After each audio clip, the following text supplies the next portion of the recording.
तो बेसिकली जो syllabus UPSC का गढ़ा गया है, इसमें दो सेगमेंट्स हैं। कई बार हम इसको बड़े हल्के में ले लेते हैं। हमें लगता है कि भाई हमें किताब, सर मुझसे ज्यादातर लोग यही पूछते हैं, सर बुक का नाम बता दीजिए, सर बुक का नाम बता दीजिए। मुझे आश्चर्य होता है कि स्टूडेंट मुझे ये क्यों नहीं कहता कि सर सिलेबस पे मेरी पकड़ जो है वो नहीं हो पा रही है, मुझे सिलेबस समझा दीजिए।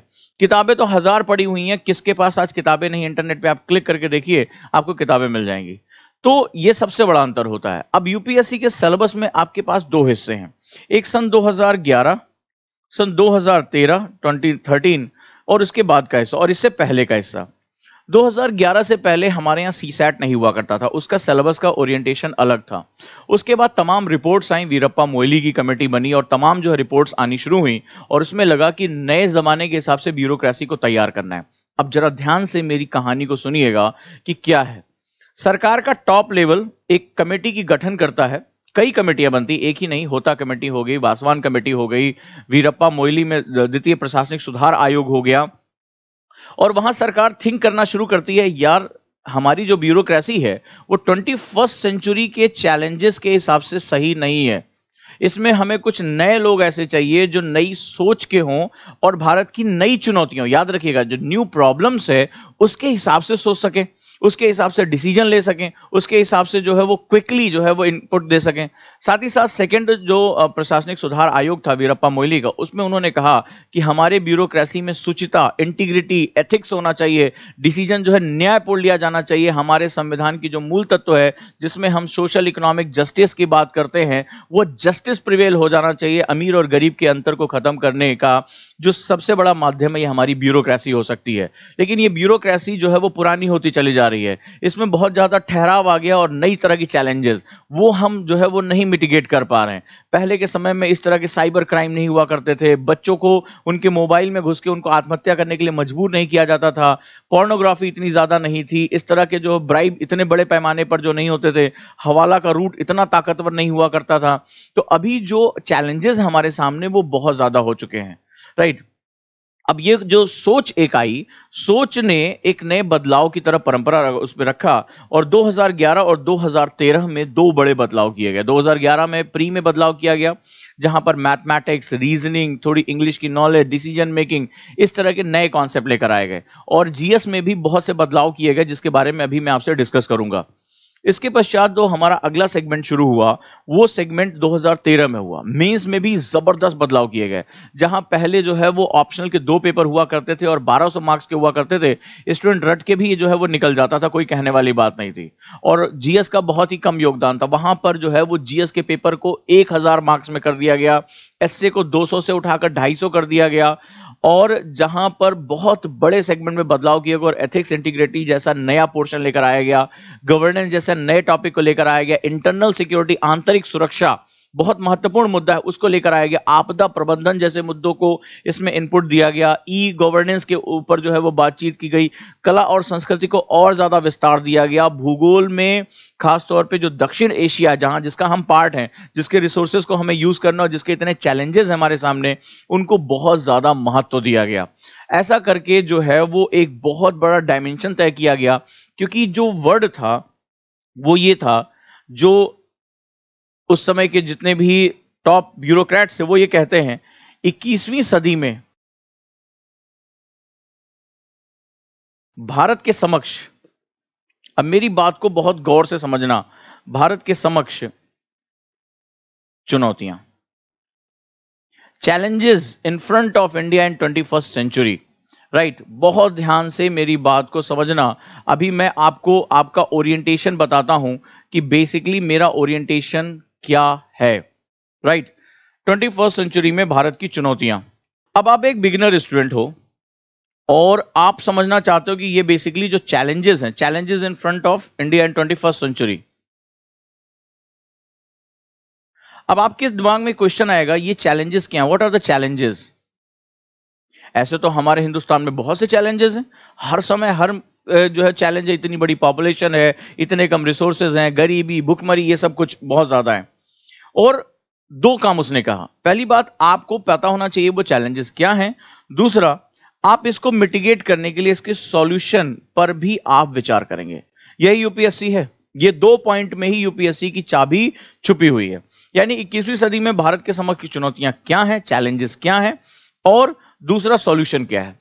अब जब मैं इनकी लिस्टिंग करने के, जब मैं मेरे क्लास में कॉन्सेप्टर के बच्चे आते हैं और जब मैं क्लास शुरू करता हूं, चाहे फाउंडेशन चाहे कॉन्सेप्टर की, तो मैं उन्हें 1 या 2 दिन जो है वो इसके बारे में डिस्कशन करता हूं, इंडिया के चैलेंजेस, और फिर इनको लिस्ट बनाने के लिए कहता हूं। जब वो लिस्ट लेकर आते हैं मेरे सामने तो उसमें बहुत सा डिविएशन होता है। कई बार उन्हें पता नहीं होता कि बेसिकली हमें चैलेंजेस को डील कैसे करना है। तो बेसिकली यहां पर जो है, जो सिलेबस है आपका, सिलेबस सिलेबस क्या है? यूपीएससी का गाइडिंग फोर्स मैपिंग है ये। उनको क्या चाहिए? उनको ऐसे अधिकारी चाहिए, ऐसे ब्यूरोक्रेट चाहिए बेसिकली, जो इंडिया की इस प्रॉब्लम को सॉल्यूशन देने में सक्षम हो या उस पर सोच विचार कर सकें, सरकार के साथ मिलजुल कर काम कर सकें। They are very progressive, they are very learner जो है वो होने चाहिए। अब मुझे पता कैसे चलेगा कि बेसिकली चैलेंजेस क्या हैं और उनके सॉल्यूशन के लिए मैं कैसे सोच सकता हूं? 2 बातों को आप ध्यान से समझना, और वो हमें पता चलता है यूपीएससी के सिलेबस से।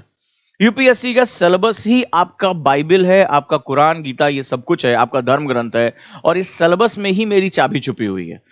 बस वो कहता है कि इस सिलेबस को पढ़ो, इसको एनालाइज करो, इसको सिंथेसाइज करो, और आप जो है वो विश्लेषण करके निकालो कि मेरा ओरिएंटेशन क्या है। ठीक है, तो उससे वो उसकी उम्मीद करता है कि जब आप सिलेबस को ध्यान से स्टडी करोगे तो भारत की चुनौतियों के बारे में, चैलेंजेस के बारे में जो है वो आपसे पूछा जाएगा, वो जो यूपीएससी चाहता है। ध्यान रखना, ऐसे अगर मैं भारतीय समाज की बात करूं तो एक समाजशास्त्री तो बहुत कुछ चैलेंजेस देखता है, बहुत से चैलेंजेस देखता है, लेकिन आपको समाजशास्त्री की तरह नहीं देखना है। अगर एक इतिहासकार यानी हिस्टोरियन की बात करें तो वो अलग तरीके से चैलेंजेस देखता है। एक ज्योग्राफर की बात करें तो वो अलग, वो केवल ज्योग्राफी के चैलेंजेस देखेगा। नहीं, यूपीएससी कहता है कि हम आपसे क्या चाहते हैं, वो चाहे हिस्ट्री हो, ज्योग्राफी हो, पॉलिटी हो, गवर्नेंस हो, इंटरनल सिक्योरिटी हो, या आपदा प्रबंधन जैसे मुद्दे हो, एथिक्स, इंटीग्रिटी, सत्यनिष्ठा की बात हो, इन सभी पर मेरे जो इनपुट्स हैं वो क्या है, वो आपको कहां से पता चलेंगे? सिलेबस से। और एक बार आपने सिलेबस में उस इनपुट को अच्छी तरीके से समझ लिया, राइट, अच्छी तरीके से समझ लिया कि बेसिकली चैलेंजेस क्या हैं, then you will start reading books. उसके बाद ही आपकी किताबें आपके काम आएंगी, क्योंकि मैंने आपको पहले क्या बताया, यूपीएससी के लिए ना तो कोई मैगजीन है, ना तो कोई बुक है, ना यूपीएससी ने कभी अपने पूरे नोटिफिकेशन में 126 पेज के किसी भी बुक को कभी गलती से भी रिकमेंड किया हो। वो कभी सोर्स रिकमेंड नहीं करता, यानी उसमें के लिए सब कुछ ओपन है। अब आप एक बिगिनर हो, आप कितनी चीजें पढ़ पाओगे, आप ही मुझे बताओ। तो आपको सबसे पहले किसी भी चीज पर अगर ध्यान रखना है तो पाठ्यक्रम।